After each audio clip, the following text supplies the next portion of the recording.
Hello pips collectors. Today we'll be treating support and resistance areas or zones. So let's just go straight to the point. Most things about support and resistance zones or area are capitalized by using horizontal lines. So let's say that you've noticed the market has created a lower low here at this point. Now it created a lower low, breaking this particular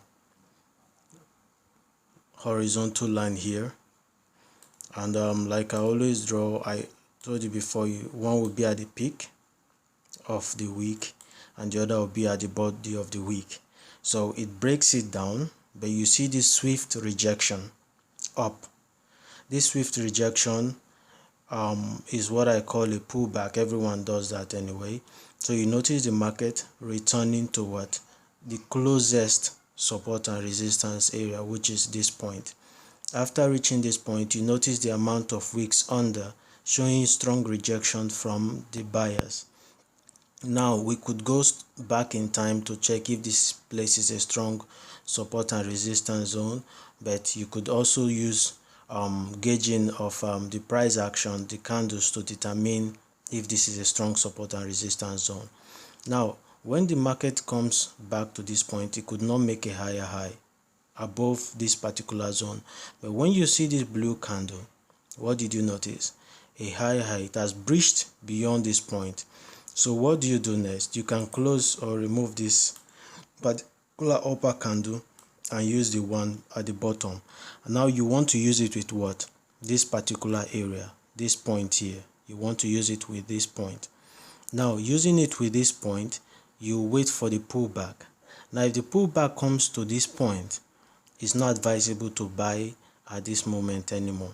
So you want to wait for the pullback. You notice that the pullback is back, as in it's pulling back, but it cannot go below this point. The previous red candle closed directly on this horizontal line, which is our current resistance, which after this breakout would act as support. So we want to see a confirmation that is a support, that is going to act as support. Now it broke out, came back to retest this particular resistance area.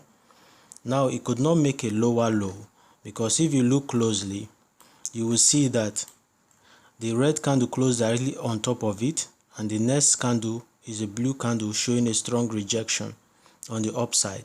Now if you buy after this green candle, you buy on the next green candle, your stop loss below this, you place two stop losses. You can place where your stop loss can be below this or below this guy, because this is the main guy of interest here. This one is the guy of secondary interest, where we want to look for what? If it's going to stop at this resistance line. Now you've noticed that it was rejected by the buyers. Now what will be your next target? Your next target will be here, because as you've noticed, there is no rejection or there is no creating of lower low on this side, on this time frame, on this trading time frame. So the next point you're going to put your take profit will be here. This is your closest support and resistance zone. Now what did you notice? It went exactly and stopped at that spot. And when it stopped at that spot, you notice a rejection. What do you do next? You place your horizontal line here. If it goes below this guy, you should not buy, and you want to test for what? The strength of the rejection from this guy. Now this red candle has only touched, but it has not really come closer to this line, which is a good sign. Now we had buyers trying to create some presence in the market, but there was strong rejection by the sellers as well. Now because that is what resulted in this week on the upside. So now you notice something. This week on the upside, the next candle shows another week on the upside, which is like an exhaustion candle. What I mean by exhaustion is it's showing that there is strength from the sellers and very few or small strength from the buyers, and you are supposed to be what? In a buyer's domain, but there is stronger strength from the sellers. This is as a result of this zone here, which I'll call the rejection zone, or normally you say the resistance, support and resistance area. Now you see this candle coming close to this what? The body of this our guy of interest here, and the secondary guy of interest will be at this point where you've drawn your support and resistance zone. So you keep monitoring, you keep gauging how the candle is reacting. Now if you check for the past few days or few hours, based on the time frame we are, the trading time frame, I'll call it hours, it has been ranging up, down, created first touch, second touch, third touch, fourth touch. This is a clear indication of a range in the market. So this market condition will be referred to as a ranging market condition. So if you're a good range trader, you can participate more. I would advise to participate more on the buying side than on the selling side at this point in time. Now if you do both the buying side and the selling side, you could also make money, but it's riskier to do on the selling side. You understand?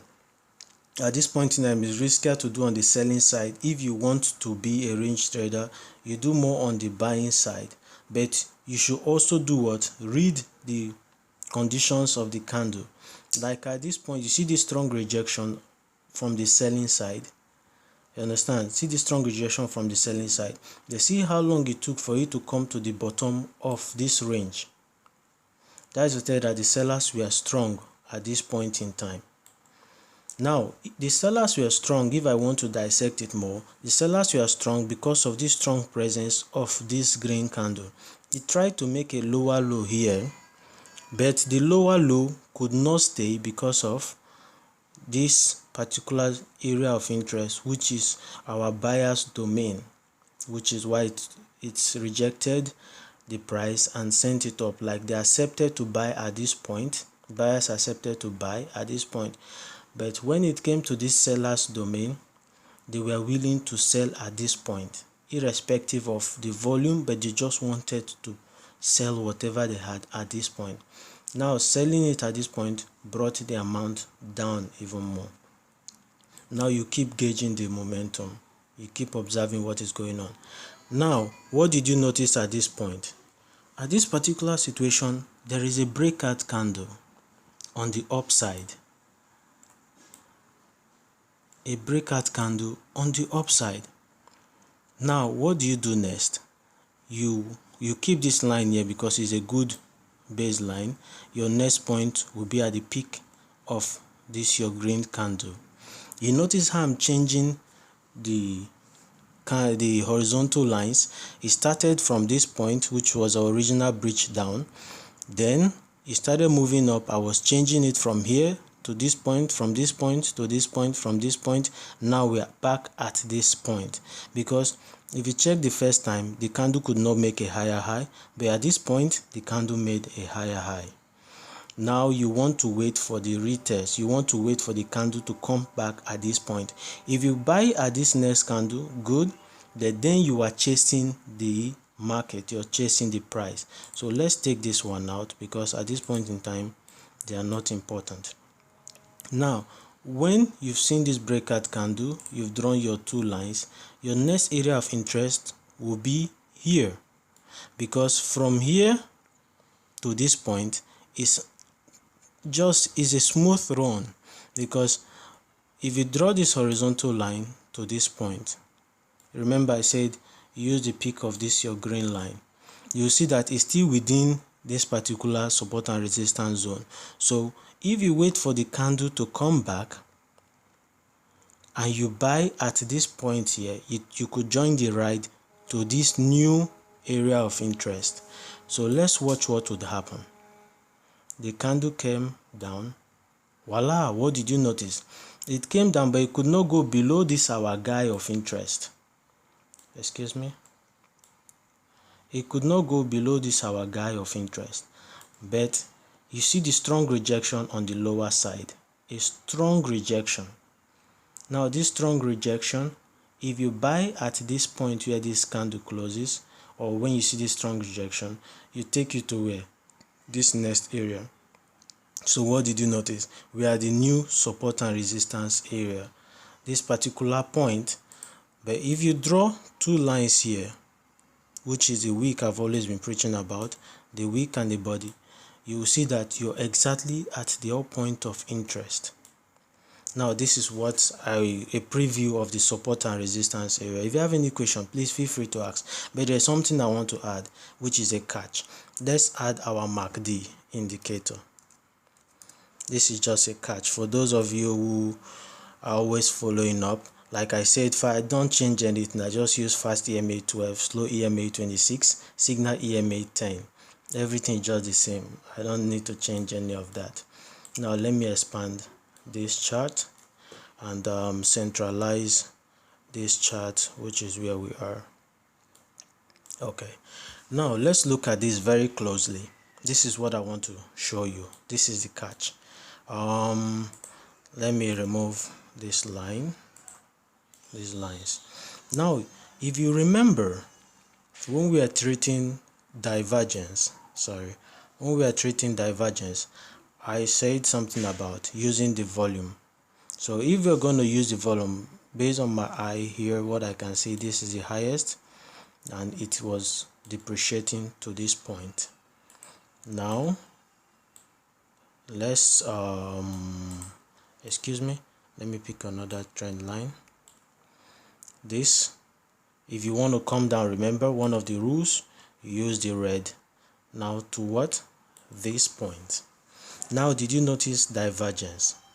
This is coming down on the indicator, this is going up on the price action.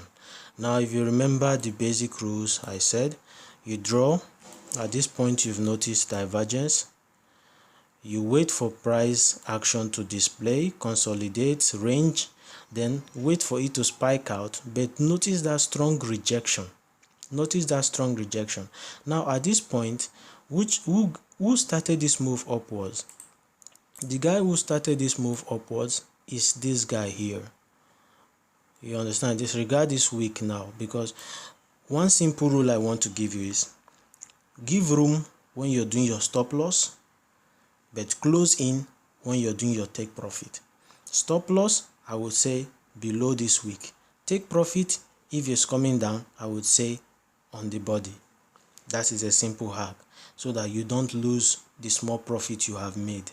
Now did you notice that when the spike out occurred, if you were to trade those smaller time frames, like you want to just enter the action, because you've noticed one, divergence, two, you've noticed the market has ranged, it came up to this point, which is a spike out. If you've watched our previous videos on MACD to help to explain this point, you see the rejection. But if you sell at this point, rather, you're close to your take profit. So what do you want to do? You want to see for price to see if it can build up to this point.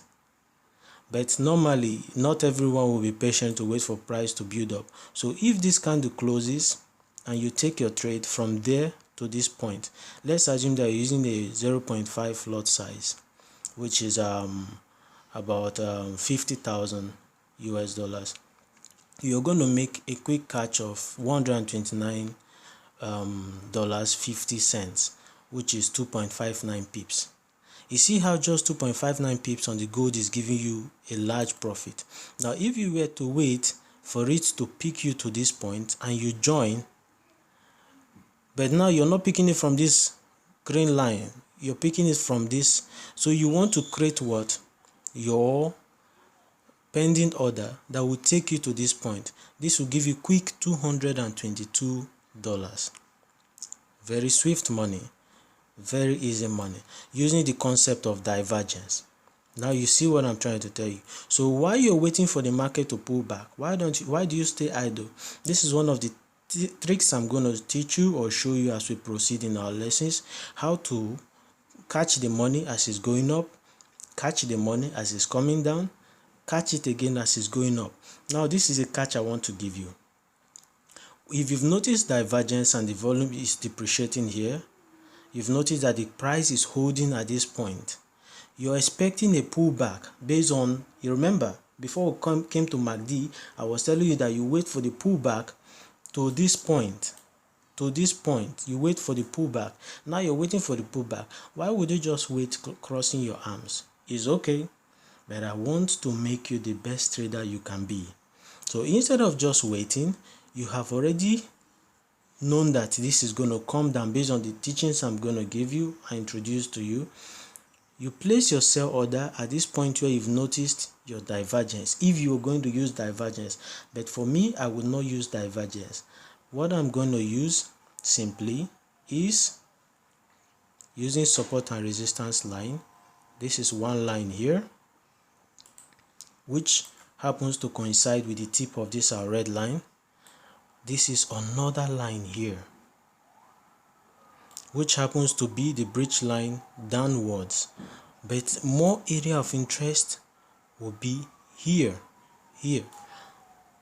which is this rejection area. But this is going to be quite tricky for people who, I'm going to break this down, so let me not push it too fast, okay?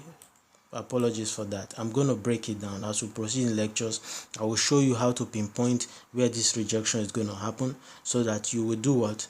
Make your sell order, fill in your sell order, close at this point, fill in your sell order, close at this point here, close here. Then immediately you place another pending order that will take you to this point here. Now I'm going to teach you something that I call the reversal strategy, how to know where it will reverse and place your precision order for a buy around here. So we've already spent 16 minutes in this video. I don't want to keep it too lengthy.